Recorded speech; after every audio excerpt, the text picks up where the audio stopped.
There are backyards and there are sanctuaries. And if the idea of creating a sanctuary appeals to you, you should take some lessons from the man who lives and gardens right here.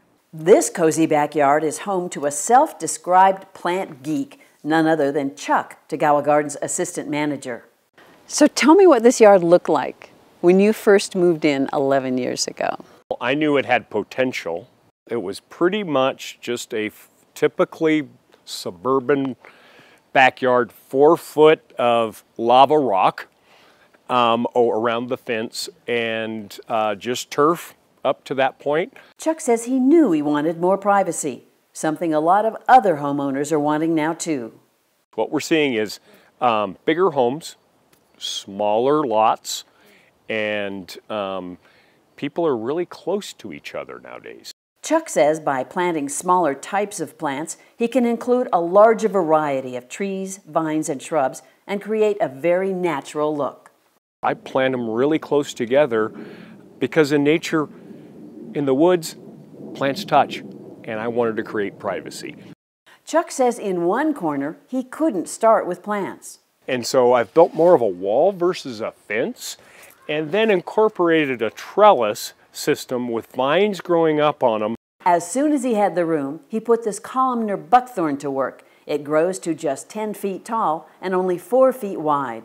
And when the leaves drop in the fall, the dense branching looks almost like a sculpture.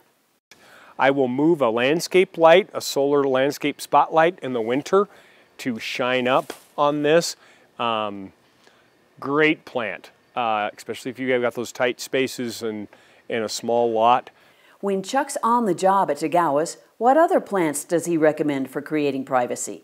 Well, he gave us a list, starting with an oh-so-fragrant sweet autumn clematis, which can grow up to 14 feet tall.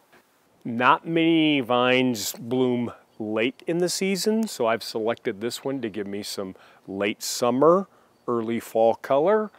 And it's very dense, so it gives you that privacy. Chuck's paired the clematis with a Canada red chokecherry.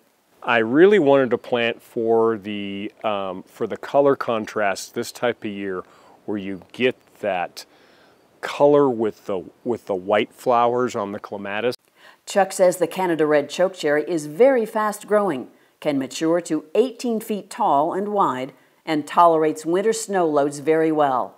Not to mention the intensely fragrant flowers in spring and berries for the birds in the fall. It sounds like Chuck would also like to find a spot for a burning bush. Great for privacy. It's very dense as far as the branching goes, and brilliant fall color. Hence the word burning bush. It's just fiery red. Chuck describes the compact form of burning bush as very tidy, growing to just 5 feet tall and wide. Another shrub on his privacy hit parade, Allegheny Viburnum.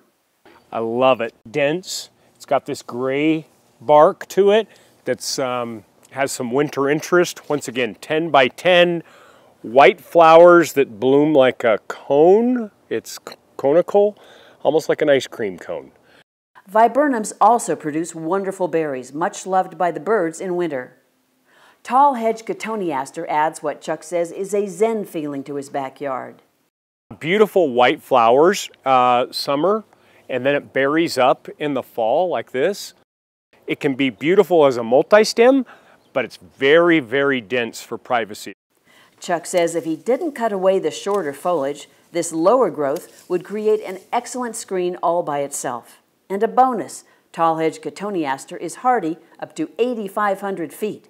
For privacy on a home's upper story, Chuck recommends Trumpet Vine. It's a very aggressive plant in a good way.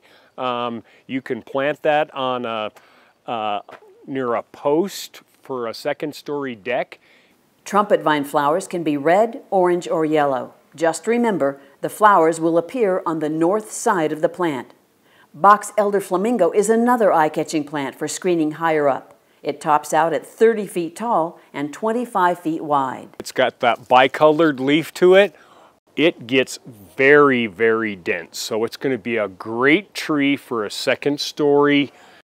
And Chuck says don't overlook the many forms of upright junipers for creating tall screening. Just a great foundational plant. that tolerates drought is very good for Colorado landscapes.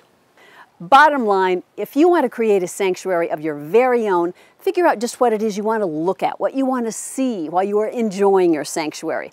And come see us at Tagawa's for expert advice on projects just like this. After all, Tagawa's is your garden store, and so much more. If you like this video, please share it with your friends and find others like it on our Tagawa Gardens YouTube channel. Also, find us on Facebook and Instagram.